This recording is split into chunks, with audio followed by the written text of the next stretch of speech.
एक मित्र ने पूछा है, in some books it says in spiritual world there are several layers of, and Western book says we just go to the spiritual world and analyze the life and come back to earth. Are there really hell and heaven? Please clarify.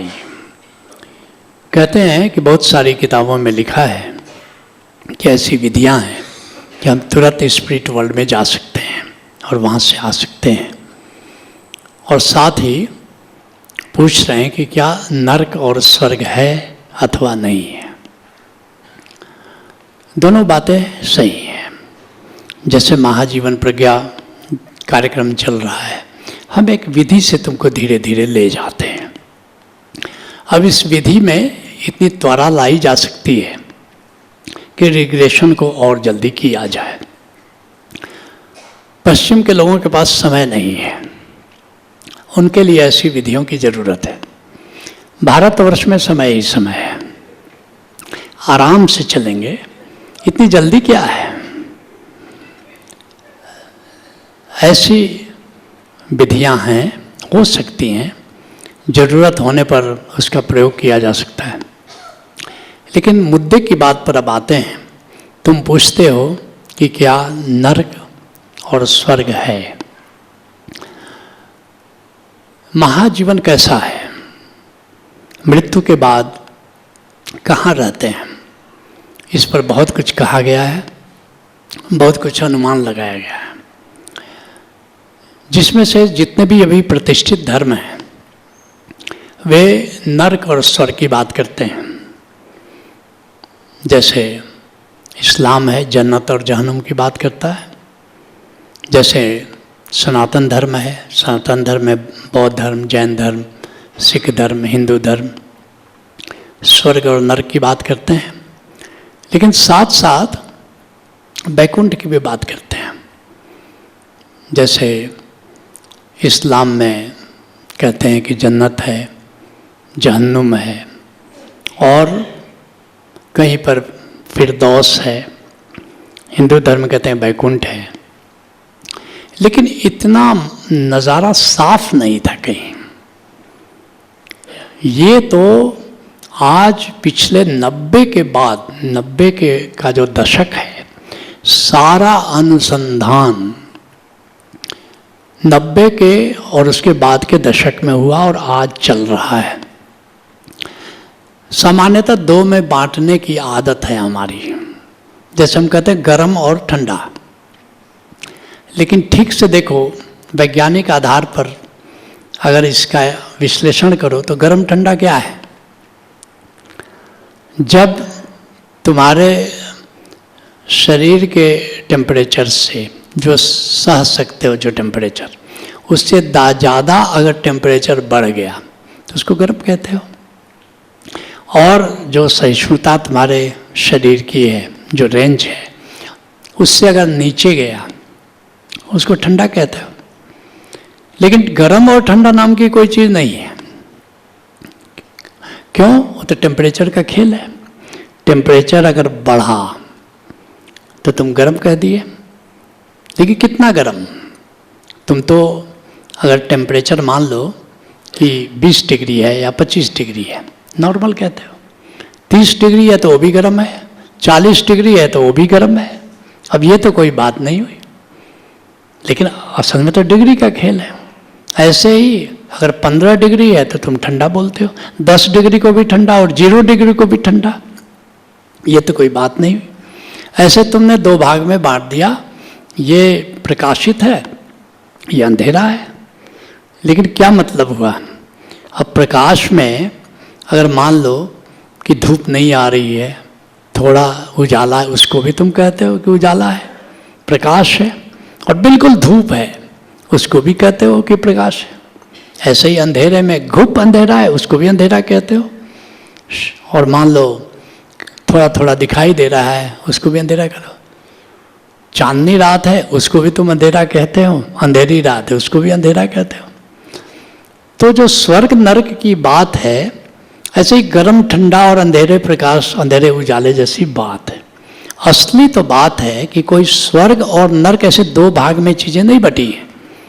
There are several layers in the spirit world.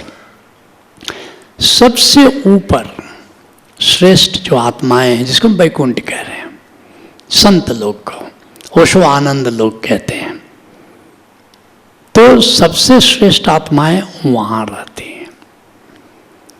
और सबसे जो निम्न आत्माएं वो निचले layers पर रहती हैं। लेकिन उसके बीच में कई लेयर्स हैं। बड़े हिम्मत के लोग थे, उन्होंने कहा कि 7 लोक हैं, 7 स्वर्ग अपवर्ग सुख धरे तुलाइक अंग, तुलय न ताहि सकल मिली जो पल भर सत्संग। ये तो गोस्वामी तुलसीदास जी कहते कि 7 लोक हैं। अब तो स्वर्ग नरक की धारणा को तो तुलसीदास जी नहीं तोड़ा। और तुलसीदास जी जो बातें कह रहे हैं वो अपनी बातें नहीं कह रहे हैं। नाना पुराण निगमागम सम्मतम इति तुलसी रघुनाथ गाथा। अर्थात कह रहे मैं जो बात कह रहा हूँ ये बात पहली बार नहीं कह रहा हूँ। नाना पुराण निगम आगम वेद स्मृतियाँ उपनिषदों में जो बातें कही गई हैं, तो स्वर्ग और नरक की धारणा तो वेद और उपनिषदों ने ही तोड़ दिया। गोस्वामी तुलसीदास जी ने संतों ने जैसे संतों ने ही तोड़ दिया। आजकल के जो पास्ट लाइफ रिग्रेशनिस्ट हैं, PLR स्पेशलिस्ट हैं, वो कह रहे हैं कि कई लेयर्स हैं। अब 7 तक भी सीमित नहीं है, लेकिन 7 मुख्य कह सकते हो, मुख्य कह सकते हो। तो जितनी तुम्हारी क्वालिटी ऑफ स्पिरिट है उसके अनुसार उतनी ऊंचाई पर एक कह सकते कॉलोनीज है। और कोई स्वर्ग नरक या जो स्पिरिट वर्ल्ड है विलेज थोड़े है। अब कितने लोग मर रहे हैं। अब अलग अलग पूरी पृथ्वी को अगर तुम ले लो तो पृथ्वी के समस्त, जैसे मान लो कि वैकुंठ ही है, तो तुम महाजीवन प्रज्ञा में अपने को देख सकते हो कि तुम्हारा लोग कितने किलोमीटर दूर है। मैंने पूछा अपने स्पिरिट गाइड से कि अभी मैं जहाँ हूँ वहाँ पर ये धरती से कितनी दूर है। मुझे कहा गया 2400 किलोमीटर। ऐसे ही तुम भी अपना पूछ के जान सकते हो कि तुम किस लोक से आए हो। और ऐसा नहीं कि अब पूरी धरती पर चारों तरफ, जैसे धरती पर आबादी फैली हुई है, तो वैकुंठ भी पूरा फैला हुआ है। पूरी धरती के ऊपर श्लोक उस होराइजन पर फैला हुआ है। ऐसे ही शिवलोक फैला हुआ है, ऐसे ब्रह्मलोक जहाँ डिजाइन हो रही है कि किसकी डिजाइन कैसे होनी चाहिए, आदमी की पूंछ होनी चाहिए कि नहीं होनी चाहिए। इस तरह से ऐसा नहीं कि केवल स्वर्ग और नरक जैसे 2 लोक हैं, अनंत लोक हैं। लेकिन मुख्य बात है कि इसको जानकारी से जानने से क्या होगा, उसको अनुभव करना होगा कि तुम किस लोक से आए हो और ऊपर के लोकों में तुम कैसे जाओ। ये बात महत्वपूर्ण है। वह सूत्र आज तुमको मैं बताना चाहता हूँ जिससे तुम मृत्यु के बाद ऊपर के लोकों में जा सको। भगवान कृष्ण ने एक सूत्र दिया है, कहते हैं ओंकारेण व्याहरेण। मृत्यु की बेला में क्या करना है, मोक्ष कैसे होगा कि ओंकार का आहार करते रहो।